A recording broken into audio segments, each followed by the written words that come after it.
Like sands through the hourglass, so are the days of our lives? Hello and welcome to another episode of So Are the Days of Our Lives? I am your host, Olivia Willis, and today I am with Gus Mahoney, someone I have been trying to get on this podcast maybe since day one. I think you responded to the initial call out on Instagram post friends of like, who would want to talk Days of Our Lives with me? And Gus was like, fucking me, I would. Gus, welcome to the podcast. Thank you, thank you. I'm so honored. This Oh is my like, goodness. as a daytime television lover and aficionado, I feel extremely honored. But I'm not my soap knowledge is low, so I'm excited to talk to you. Okay, I love that. So when you say daytime television aficionado, what do you mean by that? Maybe aficionado is wrong. I think maybe more of like a lover and I think it's like the greatest art form in my opinion. Yes, Like I think incredible. I'm a big talk show. Like I love like the Yes. daytime talk show. Hmm. I love the daytime game show. I Yes. love the like kind of rerun culture. I love like I'm a big like I mean I grew up on Ellen in a big way. Rerun culture is so important and not enough people are talking about it. Like, do you think that that's Oh, maybe what's missing in our society now? I mean, like people rewatch the same shows all the time, but like no. you do have to go seek them out. Whereas rerun culture used to be, it just was always on. And so you're watching Full House all of a sudden. No, like 100% and like Sister Sister Yes. or Fresh Prince of Bel-Air. Like I feel like there's Yes. just or it's like it's just something about the 90s sitcom that you can't it doesn't feel right watching on a streaming service. And it feels wrong also to go through and choose like season 4 Yes, of totally. an episode 3. I'm like that doesn't exist. I want to watch it where one episode is Michelle is 2 years old, and in the next she's 10, and she's falling off that horse. I I forgot haven't about forgot. that. She Oh fell off my the horse, of God. course. Oh, and she like lost, she had amnesia, which is very Days of Our Lives Very coded. Days of Our Lives code. I've never watched Days of Our Lives. I was gagged through the entire thing. Through this I've, s- episode, I'm I so have excited to so continue. many questions and about backstories that I can't wait Please. to hear. Yes, and that's my thing is that I have been watching Days of Our Lives. I only started in 2020. Like I was Oh, not I did not grow up watching Days of Our Lives. I just happened to find myself in a scenario where I was watching it and I was like, where has this been my entire life? And now it's become a major part of my identity. So I bring that up to say I can explain certain backstories to an extent, but right. honestly, watching this show has been like it's like an exercise in me being like, you know what? It's not for me to know. Like I can't figure it all out, so I'm just gonna let it wash over me. Okay, so you said you've never watched an episode of Days of Our Lives before. Never watched an episode, but I'm deeply invested in the idea of the soap opera. Yes. Um, I mean, you and I both studied Greek drama in Yes. college, and Yes. I heavily think. I mean, I'm of the belief of the Greek drama to soap opera to reality TV pipeline is like Is a extremely. straight line. It's a straight It line. is a There's straight nothing. line shooting up to the heavens, and I am on 100%. it.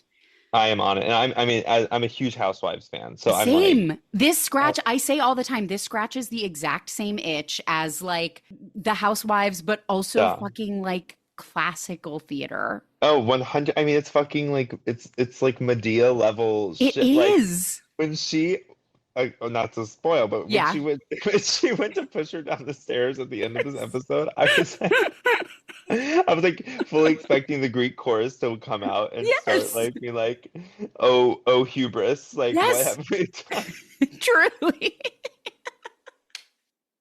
Okay, I think we should maybe just dive into the recap. Yes, let me grab my notes because I had to take them because I was like I'm gonna Yes. forget all of this. Yes.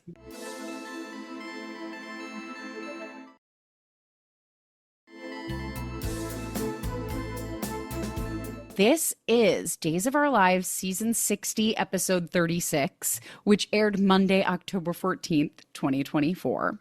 We're a little bit behind We're normally. we're a hair behind, but I'm working on it. Okay, this episode begins at the hospital. Steve Johnson, iconic eye patch. Okay, already have a question. Okay, go. What happened? I don't know. He's always been that way Okay. to me. It maybe was like an accident in like the 80s, but as far as I'm aware, he's always had an eye patch. So, okay, I'm sorry. How long have these people been on this show? Most of the people who are like in their 50s or older have been on the show since they were like like for at least 30 years. Like that guy has been on the show for decades.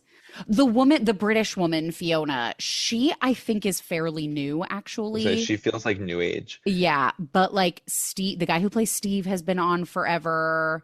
The guy who plays Chad has been on for a long time. Why can't I think of her name? Blonde, curly haired.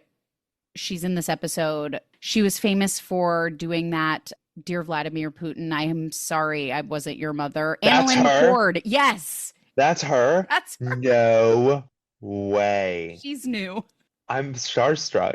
Yeah, I know. Literally, that was my first thing. I was like, wow. I mean, I know she was like on 90210 or whatever, but like I know her from Dear Vladimir Putin, I'm sorry I was not your mother.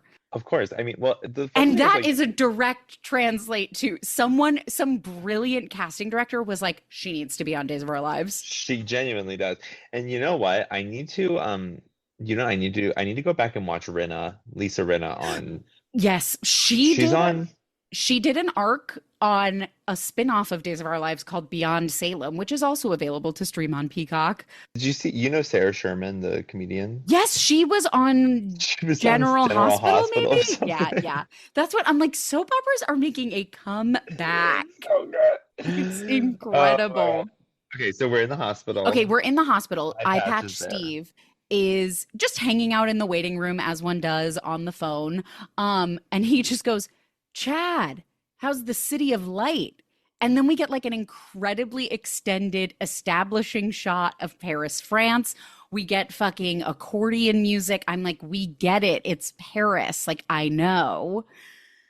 But Chad Demera is there in Paris with his amnesiac wife. So she doesn't. So she's.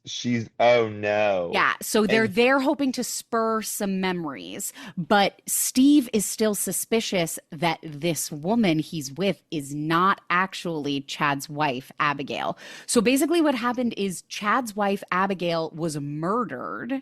She's been dead for years, and then all of a sudden, her killer like calls her husband and is like, she's not actually dead. She's alive, but she had full reconstructive surgery. So you aren't going to recognize her. But of course, it's a fraud. wait. Okay, so this is crazy. Yeah. So I call this blonde woman not Abigail because at this point, we don't know who she is, but we do know she's not who she's pretending to be. Chad's in Paris with not Abigail. Steve is suspicious. That's what we learned from that 30-second scene. Okay. Meanwhile, not Abigail, blonde, curly hair. I'm sorry, Vladimir Putin, I was not your mother. She's sitting at a cafe. She's on the phone with her real brother, Mark, who's a doctor back in Salem. So we have two simultaneous phone calls, Paris to Salem. Wait, you mean to tell me this is all happening in Salem, Massachusetts? I'm so sorry. Salem, Illinois All right. is the city that Days of Our Lives is set in. All right. Not Abigail is on the phone with her brother Mark. She reveals that she and Chad have decided to get married. Wait. Okay. So wait. Sorry. So Mark is her brother. Yes. Chad is the boyfriend, is the husband, Yes. and she. My favorite thing about this scene is there's of course a woman lurking in the back. Of course, a woman And she's lurking in the like, back. but she's like so uncomfortably near her. She's just like staring. I was like obsessed with that. And that is Salem, Illinois' coolest teen, Holly Jonas. Yeah, she is truly just lurking in the backdrop. She hears not Abigail say that everything she's doing is for mom. And so, like, it's like, what's going on? I like that in the laws of this world, like, Abigail and Chad were married, but since Abigail got murdered, their marriage is no longer valid and they have to get married again. Like, I don't understand Yes. that really, the logic there.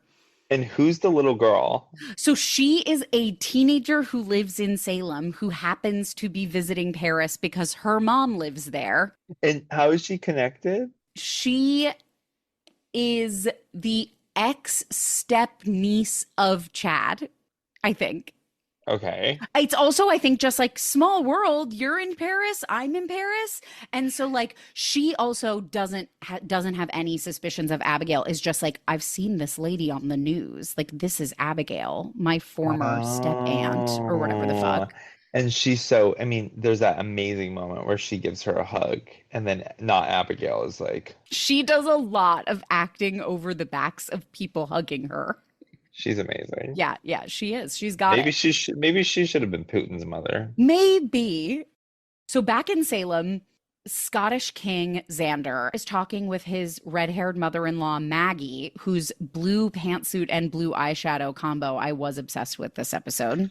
Oh my God, of course. And standing outside of course, Brady's pub, Just standing outside the Brady pub as one does. looking like a community theater production of Of our the town, Music Man. of the Music Man, like literally, like It I is was like, who our is building town. the?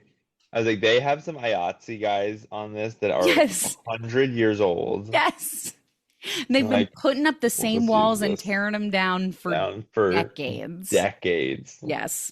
So Xander and Maggie are talking. Maggie is stunned. We're about to go on a roll. Maggie is stunned to hear that Kristen DeMera has a cure for her daughter Sarah's paralysis. Although her chances of recovery are remote, Xander explains that Kristen has mad scientist Dr. Rolf working for her, and apparently, quote, this lunatic has a serum that Kristen will give them if they get the charges against Brady dropped. So, Brady Black, who we'll see, who's in handcuffs in the next scene. His name is Brady Black. Correct. I'm obsessed with these names because there was also someone named Clad Supermax. Oh, And I was like, right. Clyde. Oh, Clyde. I was like, Clyde is Clad? in a super maximum security prison. I thought his name was Clyde The Supermax. fact that I knew exactly what you meant and how you got there is so perfect. They were like, the way they said it was like his name was Clyde Yeah, Supermax. they literally were like Clyde Supermax. And I'm like, no, I know how you got that. That's so I was funny. like, what a name. I was like, who came up with that one? What a guy. Like, No, my oh, favorite thing about Brady's first name being Brady is that there's an entire family in this town with the last name Brady. So oh, they're all like Hope Brady, Claire Brady, and he's Brady Black. Like he's not in their family. It's fucking sick and twisted. sick and twisted, 100%. Brady is suspected of and has been accused of being the one who hit Sarah and caused her to be paralyzed. So Kristen is actually Brady's ex, and Kristen doesn't want Brady to go to jail for hitting Sarah with his car. So Kristen is like, I'll give you this serum if you drop the charges against Brady. That's I what's happening. see. Yeah, yeah, Did yeah. we meet Kristen? We did not even meet her in this episode. We neither Okay. met her nor mad scientist Dr. Rolf in this episode, Okay. sadly. So the doctor is not Dr. Rolf. Correct, different doctor. Okay, cool. Okay, so that's what is the fuck going on with Sarah and Xander and all them right now. Now we're going to meet Brady. He's at the police station. He's really showing off that his wrist is handcuffed to the chair. Like he is Right. making He's really it showing clear. it. But also such a like for me, I was watching, I was like, oh, there's two men on screen. I'm bored. Oh yeah, and it's like they're brothers, so there's like no real tension there. There's no tension. I was just like, and then there was of course moments where they're like crying, and I was I just know, like, and you're just "Ugh, like, shut up. I can't. Okay, we'll go through all this as quickly as possible. I just want to save you from Of this. course. So yes, Brady's brother Eric is visiting him in the interrogation room they're sitting in. They're discussing the plea deal that Brady has agreed to, 10 years in prison. But Brady doesn't want anyone's pity because when he gets out, Sarah still won't be able to walk. Like that's exactly how he says it. Literally. But Eric doesn't actually want to talk about the plea deal. He wants to talk about Fiona. And Brady thinks Eric wants to shame him for hooking up with Fiona because Fiona is Xander's mom. Gray-haired Wait, British Fiona. Yeah, yeah, yeah, yeah, yeah. pause. Yep. So Brady Yes. hooked up Yes. with British Fiona. Yes. British Fiona is, Yes. remind me who Xander is? Scottish, black hair, talking to blue pantsuit. And he is, who's he related? Who's he like married He's to? married to Sarah in the wheelchair, and Brady is accused of hitting Sarah in the wheelchair with his car. So she's cheating. So he hooked up. Wait. He hooked up. Nobody's technically cheating, but it is icky. Oh, okay. So Brady hooked up with British Fiona, who's really hot, by the way. Who is gorgeous, stunning. I Like, I can uh, only hope to look like her. no, literally, I was like, who is this? I'm Like, she saving her is. hair as like gray inspo for when I age. Oh, 100%. Yeah. So she looked amazing. And I get why Brady hooked up with her. oh my God, of course. But they coming home from their hookup when they hit? They're coming home from a bender. They're both recovering alcoholics and they both relapsed I'm sorry. because that's what happens when two people in recovery hook up. They This is the relapse, of moral of the course. story. They drag each other into relapse. That is so wrong. Okay, I anyway, know. But so yeah, Eric is here because he wants to talk about Fiona. He doesn't care that they were hooking up. He just wants to know about the night of the accident. Eric asks if Fiona was drinking that night too, and Brady just kind of stares off. Like that's how he likes to end a scene. He really just Oh, I stares love off. that. Yeah, yeah. Now in Sarah's incredibly ornate bedroom in this like fucking castle they live in, Yeah, what's that about? This is she's not Illinois. I know. Sarah is really shaken up. She is being haunted by these voiceovers that are playing over her. She's hearing the voice of Eric saying, Fiona could have been the driver who hit her. And Sarah's trying to shake the thoughts away. But then it hits her. She remembers a flashback clearly shows Fiona behind the wheel. And this is like brand new information for months on this show. It's been like, who hit Sarah? Who hit Sarah? She doesn't know. She doesn't remember. She finally fucking remembers. And Of it was course. Fiona. And she heard her response is she just goes like, "Oh my God." In a way that feels like so not dramatic. She was cracking me up because for a couple reasons. For the fact that you told me this happened, this is a Midwestern TV show. All right, this Correct. happened in the middle of the country. You're talking to Correct. a King. Midwestern king Legend. here. The most Midwestern thing on this TV show was Sarah's haircut. Yes. Curly side, kind of It's like like a cousin to the Kate Gosselin. 100%. And if you Yeah. saw it in Park Slope, you'd be like, that's a lesbian. Right. But But in the Midwest, that is the straightest woman you will ever meet. absolutely. Excellent read of what's Thank going you. on there.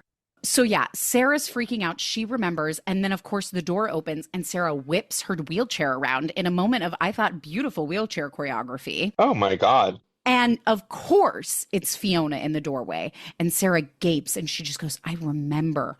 It was you. And it's like, can you imagine walking into a room and just someone like says that to you? Like, that would be crazy. I would kind of love it.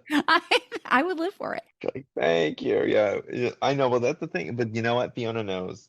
That's the thing. She fucking thought she was one step ahead of everybody, but she is caught. I know, and it's kind of devastating that she has a British accent. I feel like it is like I haven't seen like a British villain in a really long time. Yeah, Whereas I and so feel she's like actually leaning into the stereotype of British people being villains.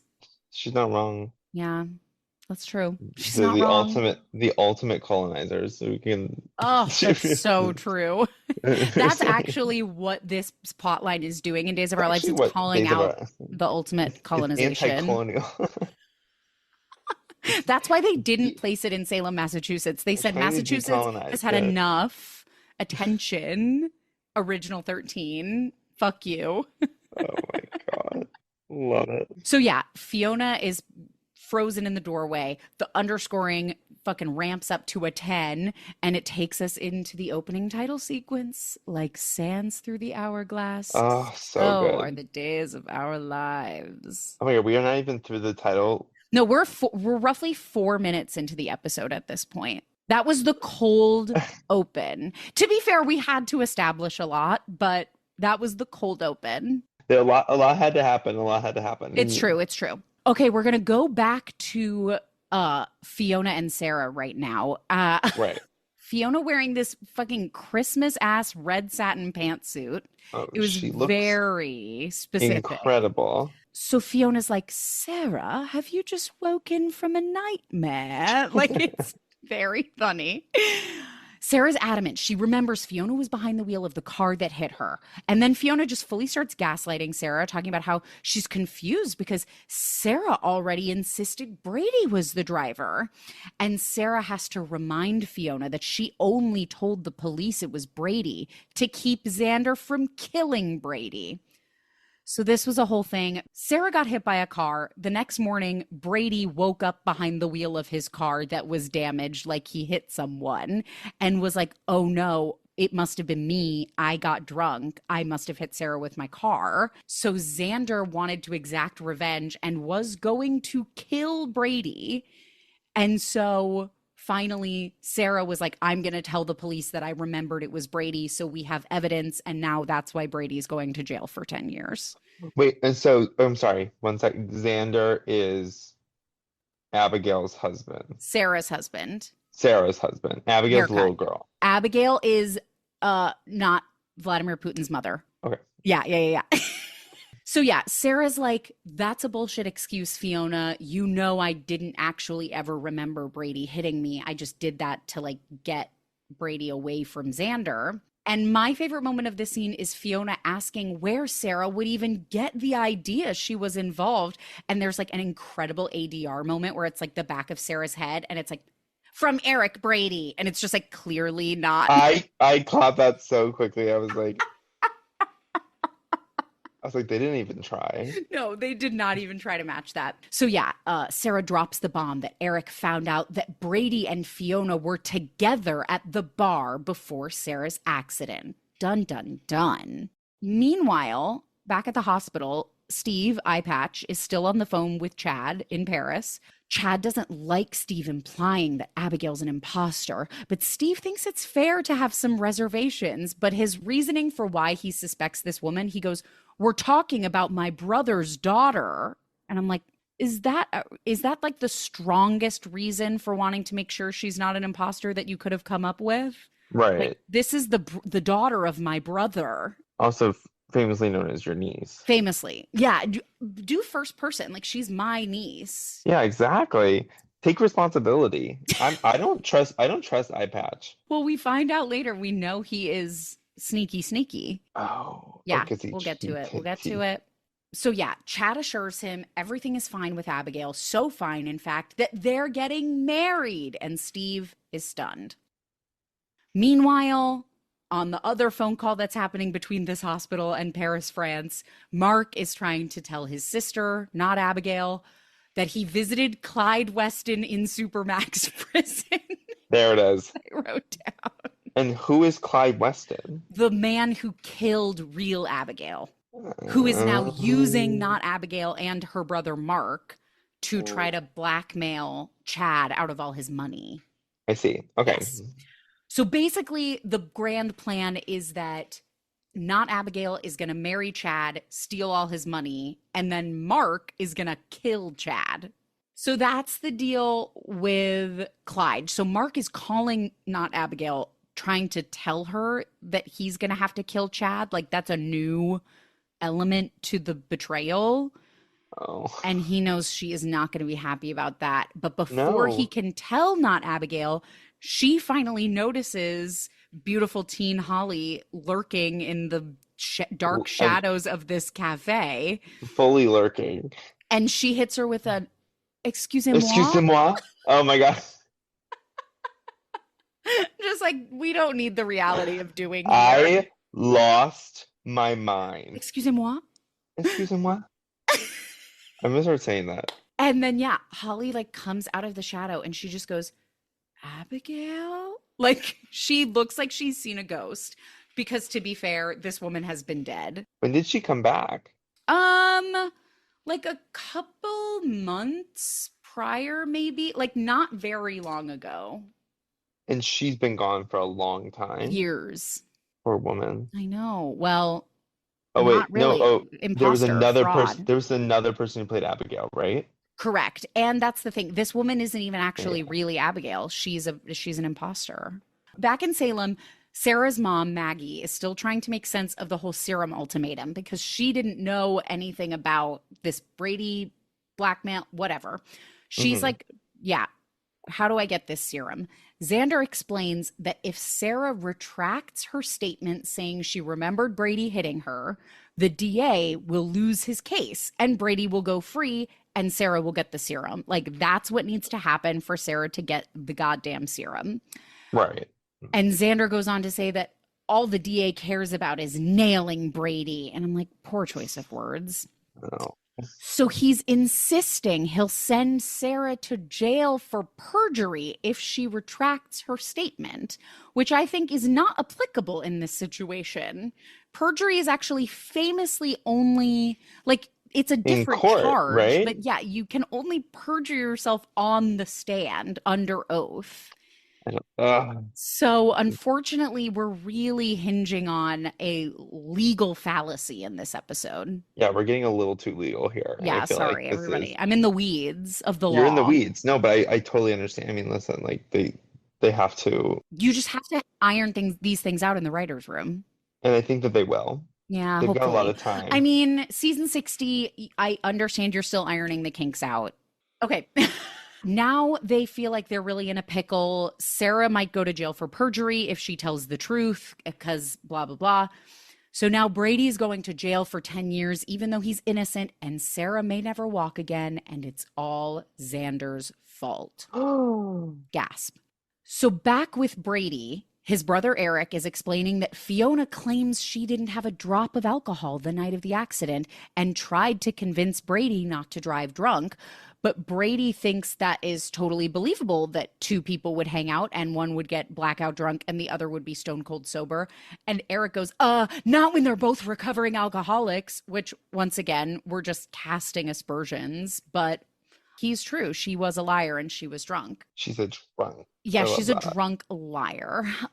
Finally, Brady caves and admits that Fiona was also drinking that night too. Dun dun Mm. dun. And I'm like, stop covering up for this woman, Brady. Just because she's hot and British doesn't mean she can't be evil. Well, I think that that's exactly why she can be evil, is Yeah, that she's that's hot and British. exactly. He's the opposite of digmatized. I like when because we both studied abroad in London Yes. in college, Yeah. and I dated so many evil British guys when I was in Wow. London, and they're all evil. Crazy. Like wearing capes and just fucking. Felt like it. They were horrifying. Anyways, Damn. enough of my prejudices. We can. Meanwhile, Fiona is really trying to dig herself out of the hole with Sarah. Fiona's like, oh, yeah, I did tell Eric I was with Brady that night. Sarah hilariously goes, keep going. And I'm always like, when those moments happen, I'm like, did someone forget a line or like what Someone happened here? I mean, my favorite thing about these are one takes. Yes. Oh, No all the one time. is All the time. no And I'm always just like, guys, can we get one more fun run? Like just one like more. one. Let's just like go. Let's take that back. I'm like they're like, yeah, we got it. Good enough. Fiona insists the only reason she never mentioned that she was out with Brady that night is because she didn't want Xander to find out that she and Brady had been hooking up. Because, like, obviously, the most shameful thing here is like, it's not even a May-December relationship. Like, they're of age. Yeah, I'm a little bit confused. This is not a May December relationship. Like this is a perfectly normal adult Yeah. relationship. Yeah, not at all. But so no one's cheating? No one's cheating. It's just that they think it would be weird for Brady to be hooking up with Xander's mom, which, Yeah, whatever. I'm with them on that one. So, yeah, Fiona swears that she tried to stop Brady from driving, and she goes, and my God, when I found out he was responsible for running you over and leaving you there. I just love all the ways they describe the hit and run accident. It's so great. So yeah, Fiona is doubling down that it was Brady, and Sarah shouts that Brady wasn't responsible. And things are really heating up. They do this intense back and forth where Fiona's like, Eric doesn't know, Eric wasn't there. And Sarah goes, I was. And the underscoring is absolutely popping off. She went to acting school, I just know. Absolutely. I can just tell. While we're talking, I'm gonna Look figure it that up. out. Right? Sarah, Days of Our Lives. Keep going. Okay, we're going to pop back to Steve and Chad's conversation, Eye Patch and Chad. Steve is baffled that Chad is already agreeing to marry this woman, and Chad insists that being in Paris has helped Abigail remember that they were in love and all this stuff. It was her idea to get married, and poor Steve is like, yeah, that's like the whole point of this woman scamming you, is convincing you to marry her. Steve's talking about how he still has questions for this woman, and Chad shoots back, I'm marrying my wife, Steve, which I think is a great line to take away from this episode. Love. Chad hangs up angrily, and for some reason it takes Steve a very long time to also hang up. Did you get info on where Sarah went to college? Yeah, no, I'm sorry. I'm listening, but I just got into her personal life before Wikipedia, and my God, it's juicy. What happened? Okay, so she had a husband who was on Young and the Restless, Oh, and then shit. she had an affair, and she was injured in a automobile accident in February 2015 after being struck by a moving car while walking on the sidewalk in Los Angeles. So this is fucking ripped from her real life? Yes, and while it was initially reported both her legs were broken, a rep for the actress said it was only her ankles that were injured, and she's expected to make full recovery.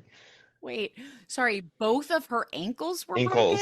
Yes. And then she publicly stated that she had an abortion. She did not regret her decision to get one, period. Good for her. And then in 2021, she revealed that had been diagnosed as both, oh my God, this is crazy. She'd been diagnosed with bipolar and I did know borderline, that about her, yeah. and she came out as bisexual in the same post. In the same post. She's double bi.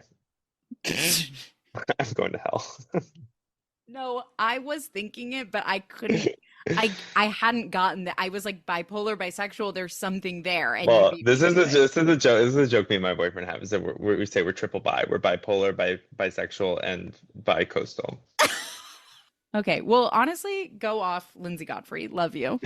Love her. Come on the pod. Come on the pod, please. Have you had any actors from it on this? No, but I do have a connection to one actor who wasn't in this episode, but like I'm like too scared to do it. But I need to get over Why? my fear. I don't know. No, you just need to do it. Because I kind of razz on the show, and I'm always afraid that they're gonna be like, This is actually, you know what? This is real. but my sincere hope is that like most of the people on this show, on Days of Our Lives, like have a sense of humor about it. Like it is silly and crazy. I know it's also like the hardest job in the television industry. Like, Right. But I also I just think, need to get over I mean, my weird fear. I mean, listen, like this seems like a fucking awesome job. I know. I Maybe want this not. job. Honestly, I need to You stop should. razzing the show because I need to be on Days of Our Lives. I mean, 100%. So currently, and then we will get back into this episode. I'm sorry. Yeah. No. One of the current like plot points in the show is that they are making a soap opera on like it within the soap opera. So my dream scenario is that I get a cameo where I'm doing like the show within the show is called Body and Soul. And so I want to come on as a character who's doing a Body and Soul recap podcast. That's so, bro. You need to get Then yeah, I have think you it writes pitched, itself. I mean, have you pitched this podcast to Peacock or NBC or anything like that? No, I can't get anybody on the phone. We're gonna make it happen, okay? Thank you. Okay, will you send me all your Peacock contacts and I'll send you that long list. and we'll make this happen. Yeah, just as soon as I get the list, I'll send it to you. Thank you. Yeah, it's circulating. There's a Google Doc. There's something. There's somebody somewhere. Totally.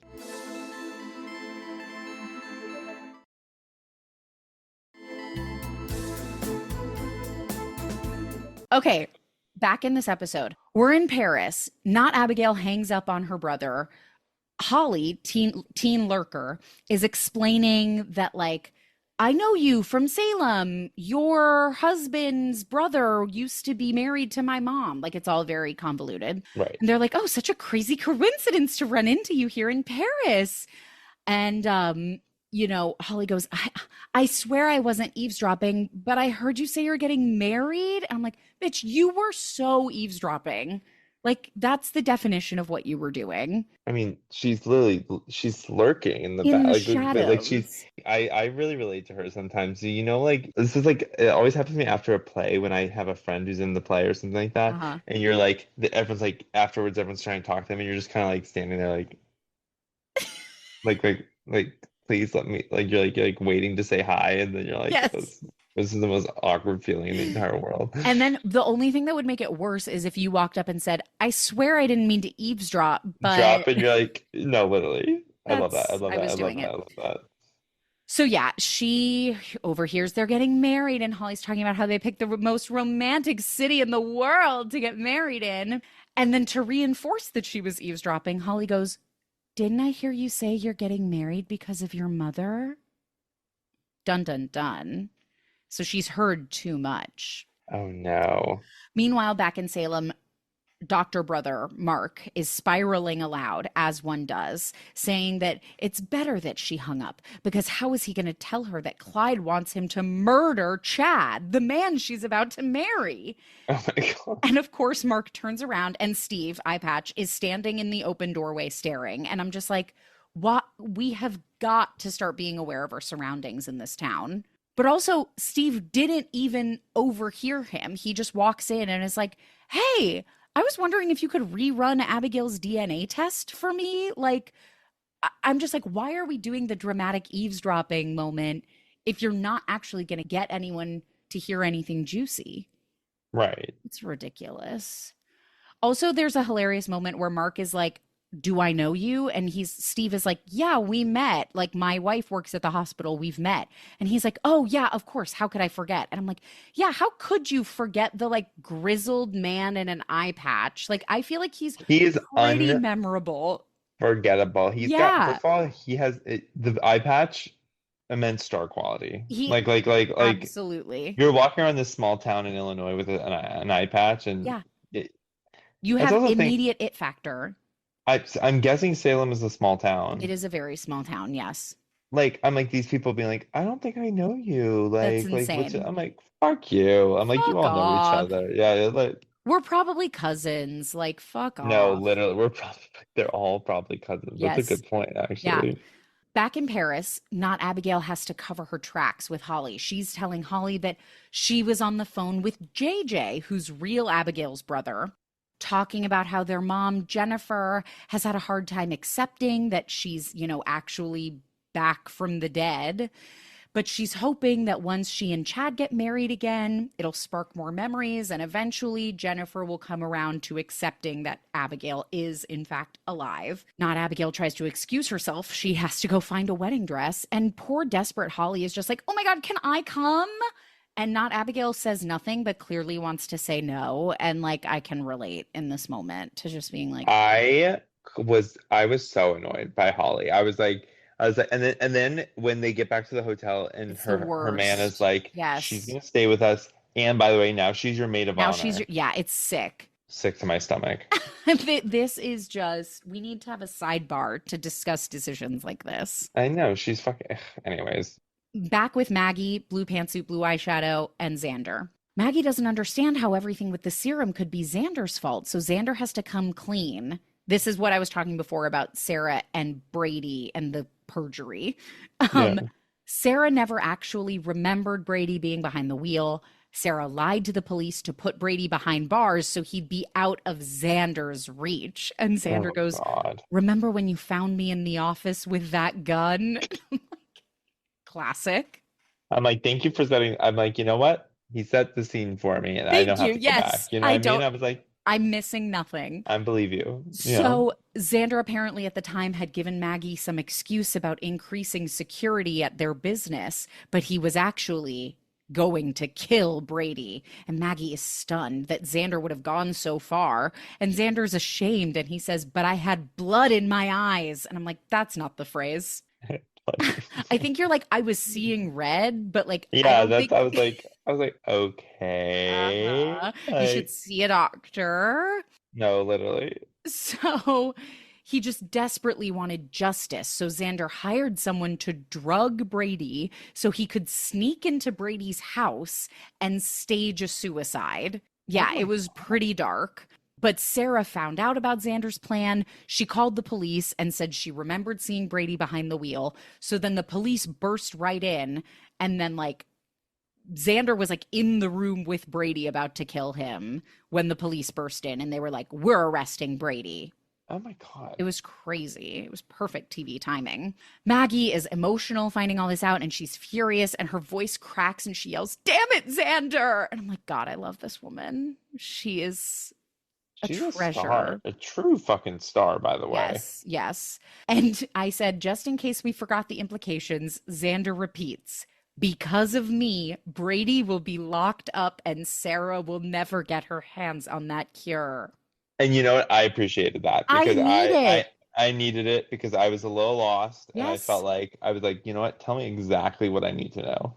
So, meanwhile, back at the police station, Brady, still handcuffed, he's really not buying his brother Eric's theory that if Fiona would lie about being drunk the night of the accident, she could be lying about having been the driver. And Brady's like, "No, I woke up behind the wheel. I must have been the one driving." And Eric goes, "But what if she placed you in that driver's seat? What if she pulled an Orpheus?" Which is exactly the kind of dramatic fucking cliffhanger you want to end a scene on. But mercifully, we come back to Eric explaining what pulling an Orpheus means. I know, I was about to say, I'm like, I don't even remember this part. Yeah, I'm like, oh, it pulling an goes by in a orphan. flash. So Orpheus was understandably a big villain on the show with a name like Orpheus. I thought he was referring to, of course, the Greek. Remember Myth. in classical mythology, no, there's a character on Days of Our Lives named Orpheus, just an evil, evil man. And he's still around, or is He's he's in gone? jail, I think. I think he's in jail. Okay, okay, okay. So, years and years ago, quote, "that terrible night Adrian was killed," which is how the story began. "Orpheus was the one who ran her off the road, but Orpheus had an unconscious Maggie, redhead, in his car. So he put Maggie in the driver's seat so that when Maggie woke up, she thought she had caused the accident." And Eric's like trying to get Brady to see that Fiona could have done the same thing to him, and the wheels are turning in Brady's mind. So Maggie, blue pantsuit. Blue pantsuit. Yes, it's all connected. Oh It's God, all connected. my heart breaks for these people. I know they've been through so much. I'm like, come on, can't they just have a chill year, you know? Back with Fiona and Sarah, Sarah gives what I say is the scariest line reading of all time of, "When I close my eyes, I can see you, Fiona." Grim. And she ate She did. that up. She did. Fiona continues to deny, deny, deny, but Sarah's going full tilt. Full. She's just like, "How did you do it? You must have been drinking." And Fiona goes, "I was sober." I'm like, "We get it. You're British." Loved it. I loved it. I loved it. I think that the two of them had the most chemistry to me in the whole Yes, show. their I was fucking like, scenes were something was electric. happening. I was like, I was like, they showed up to work that morning They truly did. They said, "We're about to eat." I think I with a wrote script in and a my dream. recap, they are chewing the scenery in a way I Chewing. love. I loved it. It was absolutely fabulous. So yeah, Sarah finally gets the bright idea like, "Oh, I should not be alone in a room with this person. Like, let me call my husband Xander." So Fiona, of course, snatches the phone away. She can't lose Xander. She just got him back in her life. And Sarah's just like, "Fiona, you hit me with your car and you kept going." Like, that's, I'm just like, it's yeah. so funny. And I think it's so brilliant the way that they just keep repeating the information Yes. until it She's makes like, sense. "Fiona, you hit me with your car." I can't. So, yeah, finally, Fiona sinks onto the bed and admits it was an accident. She confessed that she had been drinking and she thought she was less drunk than Brady, so she thought it was better if she drove. And Sarah demands the phone back, but Fiona's monologuing now. It's literally like, let the woman cook. Fiona never meant to hurt her. She took her eyes off the road for 1 second, and she was horrified. She hates herself for what she's done. And Sarah digs, not enough to stop Brady from taking the fall. Whoa. Crazy. Get her. Get her. Get her. Back in Paris, not Abigail returns home with the perfect wedding dress and Holly. Chad is so excited to see Holly. And I'm like, I don't think I've ever seen these two in a scene together. Like, they have basically no connection to each other. I loved it. I was like, also, what is this?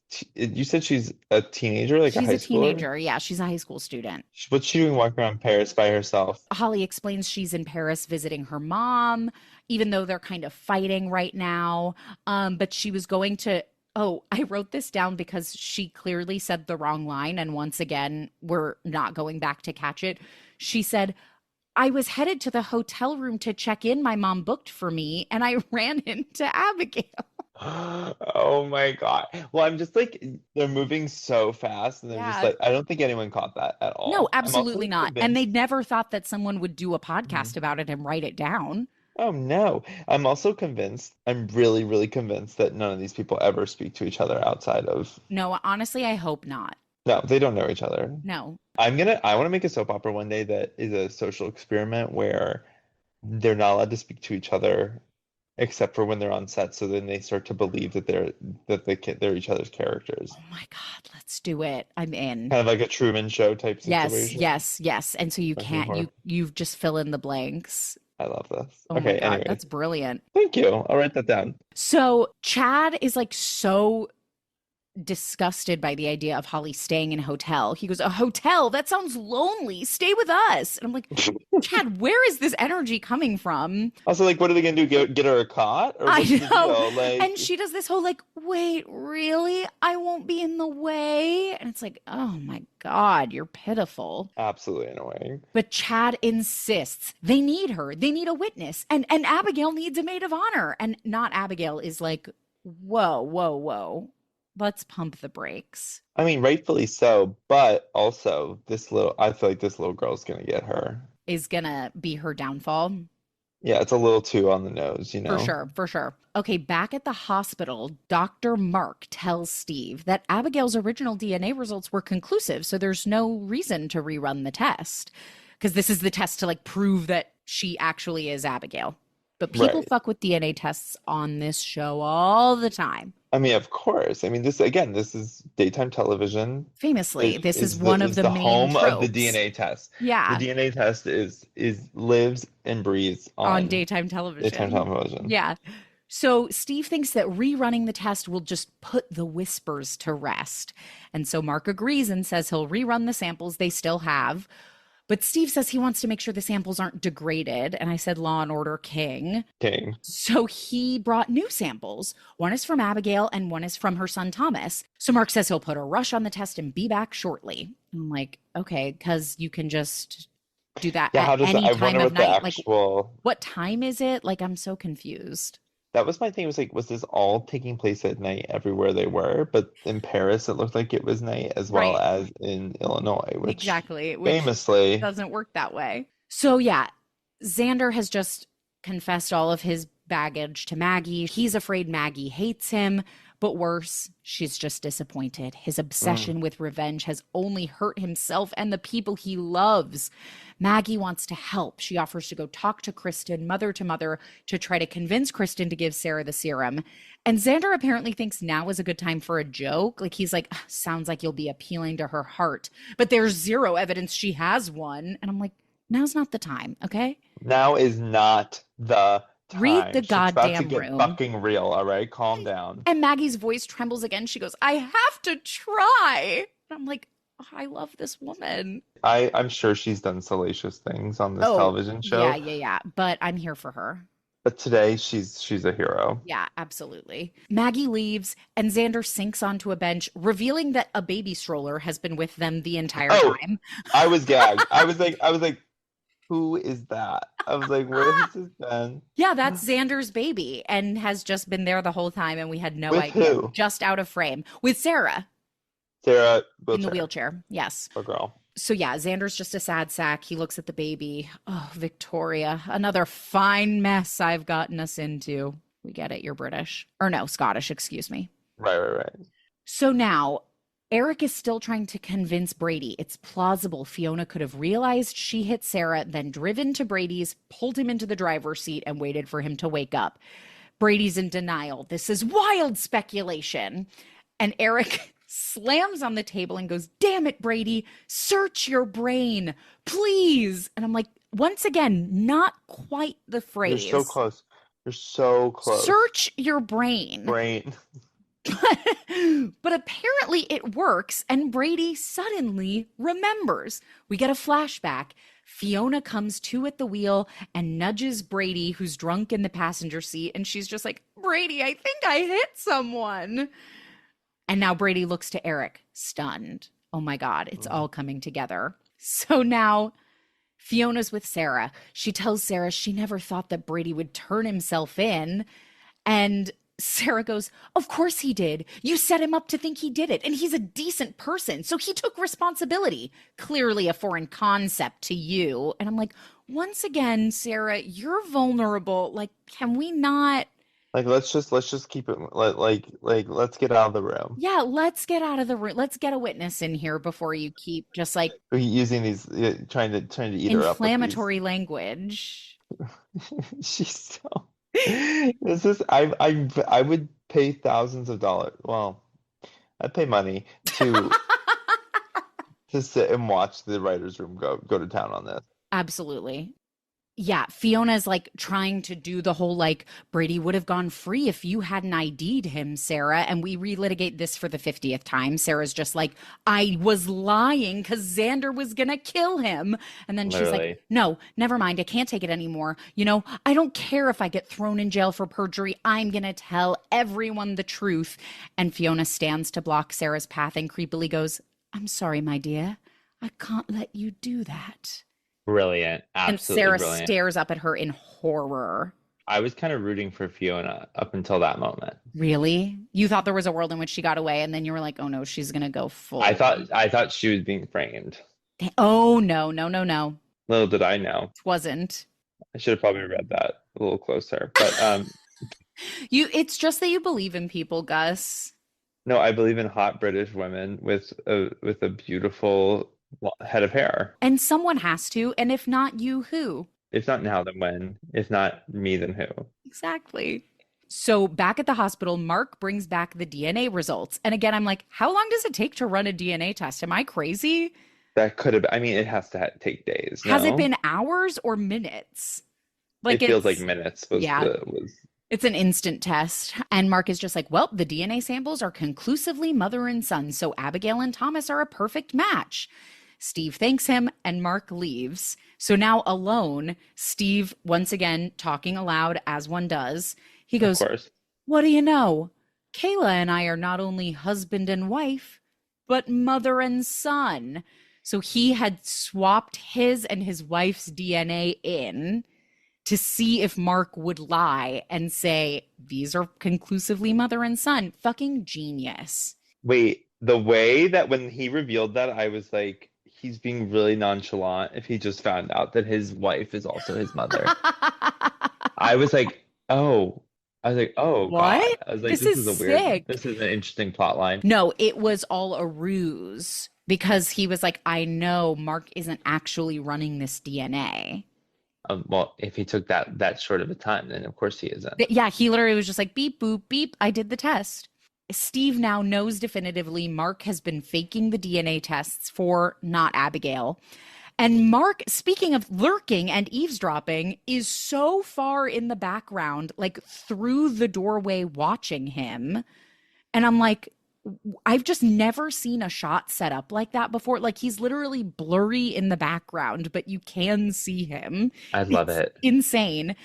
And then we do this weird crossfade, which is also not normal for the show, where Steve is like, "Whoever that woman is, she sure as hell ain't Abigail. And it crossfades into not Abigail anxiously drinking a giant glass of water in Paris. Chad can tell she's uncomfortable and she admits, she was thinking it'd just be the two of them here. But Chad's confused because, he thought she would also want Holly to, not be alone on the streets of Paris. And of course, she has to go along with it or else she looks like a monster. Of course. So Chad assures her that they're going to have the perfect wedding date tomorrow. And he pulls her into a hug. And she, once again, is fucking uneasy. Not happy. On the back end of that hug. I'm desperate to know who she is then. Do you want a little teaser? Of course. Basically, her real name is Kat, this woman, Annalyn McCord's character. Okay. Clyde in Supermax is holding her real mother hostage and is like, you have to pretend to be Abigail Demera or else I kill your mother. Oh my God. She is simultaneously a villain and a hero. Oh my God. For doing this. And she feels gutted and she is having real love feelings for Chad Demera. But it's all fucking built on a lie. Oh my God, my heart breaks for that woman. My heart breaks for these people. Should that be the title of the episode? My heart breaks for this woman. Yeah, my heart breaks for these people. Oh my God. Okay, back at the police station, Brady has remembered. Eric can tell something happened with Brady because he went like full That's So Raven as he did his flashback. Oh, well, I was literally about to say, it's absolutely wonderful. Like, and then he goes, I remember. And then he's saying, Fiona was behind the wheel. She told him that she thought she hit someone. And Brady wipes his face so overwhelmed. And then he goes, brother, I'm innocent. Do you have brothers? Oh, yeah. Okay. I have two older brothers. Would you ever refer, like talking to your brother, say aloud the word brother? Am I Mormon? No. Like, that absolutely not. I feel like I could write a dissertation on brother, I'm innocent as a line of dialogue in this episode. Well, what's crazy to me is that, like, brother, the whole thing about brother, like, I work in a restaurant, right? And in this restaurant, people refer to each other as brother. Really? Like, yeah. But in like a casual thing, way. In a casual way, they're like, brother Olivia, like, what's going on? Oh, funny. Oh, okay. Like it's a joke, but also as like it's also like a product of like I have my Bengali coworkers refer to everyone as Bhai, which is basically like brother in Bengali, and so it's like so now everyone's like, all right, brother Olivia, like will you go grab this for me? Like so that's my experience with the word brother, but I would never refer to my own brothers as. You would never be like, brother, I found out. Brother, yeah. Some information. Precisely. Okay, last scene of the episode. Fiona finally fully snaps. She starts pushing Sarah's wheelchair and Sarah's fighting her. Fiona says she's doing what she has to do. Sarah's the only one who knows the truth. And even though Fiona's fond of her, she's about to have a terrible accident. And Sarah's clawing at the door frame trying to stop her in a way that is actually like deeply disturbing. It's hard to watch. And Fiona's pushing her into the hall. She starts going on about how someone, maybe Maggie or Xander, will find Sarah at the bottom of the stairs and just think she lost control of her chair. A pity, really. No one will be the wiser. And then Xander comes out of literally nowhere. Like they're in a narrow hallway. And I'm like, where did he come from? Fiona's first mistake. She should have just done it. Yeah, she shouldn't have done all the talk about it. Incriminated herself. I'm like, yeah, big diva. Just push. So yeah, just as she goes, no one will be the wiser, Xander grabs her arm and goes, except for me. Blackout, end of episode. Brilliant. Perfect way to enter an altercation. 100%. Referential speaking, physical intervention, 10 out of 10. It deserves, Emmy Award. Emmy Awards. Primetime Emmy Award. Primetime Emmy Award. None of this daytime bullshit. Oh my God, Gus, what are your key takeaways? I am just, oh my God, I don't even know. I feel like first of all, I'm deeply upset that this is only on Peacock. Yeah. That's my first fucking problem. Mm-hmm. All right. Second, I don't think that I have the same amount of release that you do to be able to say, I don't know what's going on with these. Like, I don't know why this guy has Sure. an eye patch. Yeah. So it really, and like, I feel like if I watched the show, I would spend, I honestly, I'll be It would honest be with a you, full-time job. I don't think I can watch it because I would spend so much time on while watching the show on Wikipedia looking up like each character's Uh-huh. name And and like being that's like, what frankly, happened? that's powerful self-knowing of just like, this will cost me more than I'm willing to give it. It'll cost me so much because I will get really, Because God, you feel for really these into it. women. My heart breaks My for heart these breaks women. for these And it's just women. another example. It's so funny. I was like thinking about this recently is that and this is not even like in like a any type of way, but I just like don't care about male characters. Great. And again, know yourself. And I know myself, like where it's like I haven't seen like a lot of like what are considered like boy movies. Like I haven't seen the Mission Impossible movies. Uh-huh. I haven't seen like any like action movie like Marvel I haven't seen anything of. Like I Uh-huh. haven't like I don't and not saying that they are for boys, but they're like, marketed in that way. And like Action. action like I just like have no fucking care in the world. Yeah. And I'm not even saying this in like a I'm a feminist way, which of course I am, but Right. in like But just that's like I actually just irrelevant. no, I just feel like men on screen are boring to me. And so I'm Yeah. like a little bit like it's the same way I don't really listen to male singers. You just don't have that spark, I don't have that spark for men, except for, I have a except couple for sparks. that I've got spark. I've got a couple sparks for men, but not that. But Oh my God, Gus, thank you for going on. I know are you this was an kidding? intensive, it required a lot of No, trust and and learning. I really locked in the Thank middle you. there, and I'm I hope glad. that my lack of comment No, was you not. were learning, you were intaking information, and And then you were I able was doing to, research on the side you to like were. making sure that I was right about everything. All right. Thank you. So Oh my God. I thank you for having me. I'm so honored, Of course, yes. by the way. Folks listening, because remember we're doing a podcast. If you're listening, thank you for listening. Rate and review the podcast and follow it wherever you listen to podcasts. Please. I have an Instagram where I'm going to post like some screenshots from the episode, and you'll get to see Fiona's incredible, beautiful hair and other moments that we've discussed. So follow that at So Are the Days podcast. I also have a TikTok, Days of Our Live. If you want to follow me on TikTok, I'm going to start posting like mini-sode little deep dives of characters and stuff on TikTok. Gus, where can the people find you? Or do you not want the people to find you? Well, theoretically, yeah, but unfortunately, the people can find me on Instagram at themagicschool.gus Perfect. and follow my theater company, Parabasis Productions, on Instagram. Yes. That being said, I did delete Instagram this week, so I won't get back to you. But you can certainly follow. You can certainly follow. Okay, I think that's all, folks. Stay classy, Salem. Excusez-moi. Excusez-moi. Excusez-moi.